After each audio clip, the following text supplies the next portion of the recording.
Have you ever trusted a close friend with something big, only to regret it later? Maybe you gave them a job, shared a plan, or opened up about a dream, and then, out of nowhere, they flaked, backstabbed you, or just let you down. Yeah, it hurts more when it's a friend. But here's the truth most people never say out loud. The people closest to you can sometimes be your biggest threat. And that's exactly why law number 2 of power says this.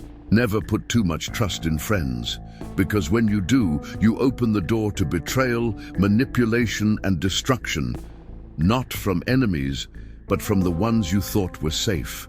Let's break this down. We all want loyalty. We want someone in our corner, so it feels natural to trust friends. You assume they care about me, they've seen me at my worst, they'll have my back.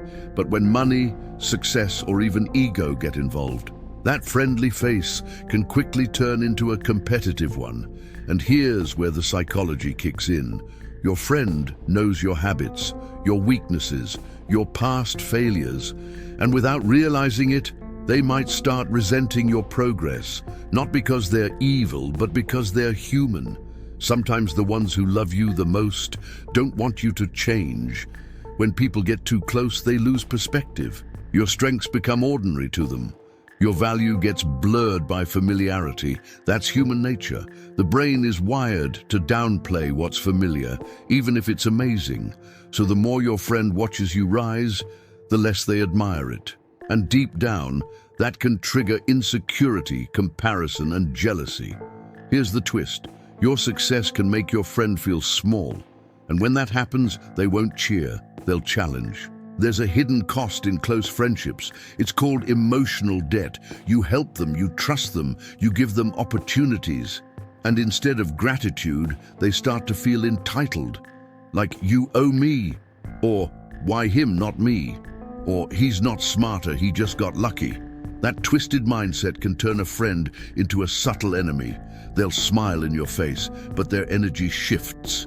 They start withholding information, making small mistakes that cost you big, blaming others when it was their fault, or even talking behind your back to lower your reputation.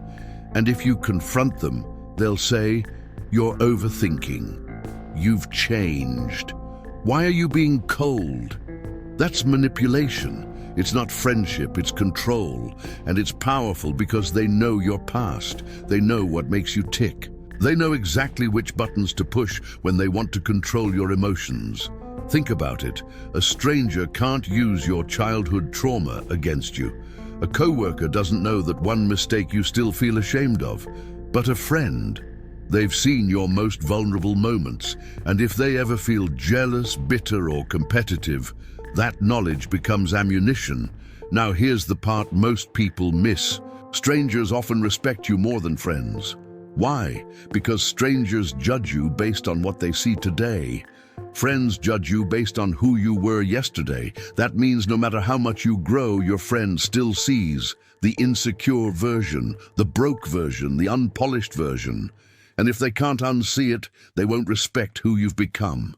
Here are 5 psychological signs that a friend may be sabotaging you without saying a word. First, they silently compete with you. They never say it, but they copy your moves. You start a business, they suddenly want to start one too, but not to support you, to keep up. Second, they guilt trip you for setting boundaries. They say things like, "You don't hit me up anymore," or "You forgot where you came from." They frame your discipline as disrespect. Third, they clap for your small wins, but disappear when you do something major. They only support you when you're struggling, but when you succeed, they get quiet. Fourth, they leave you confused, not clear.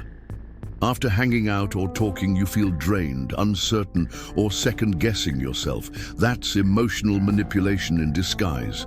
Fifth, they want access, but not accountability. They want to be in the room, but when something goes wrong, they vanish. Or worse, they act like it was all your fault. So, what should you do? First, don't give power where there's no proof. If you're building something, only bring in people with skill and discipline. Not just loyalty, not just history. Second, split your circles. Everyone doesn't need full access. Have layers. Your inner circle is only your family, your trusted core. Your middle circle, social, friends. Your outer circle, casual friends and the friendly faces with boundaries. Not everyone should know your goals, your money, or your strategy.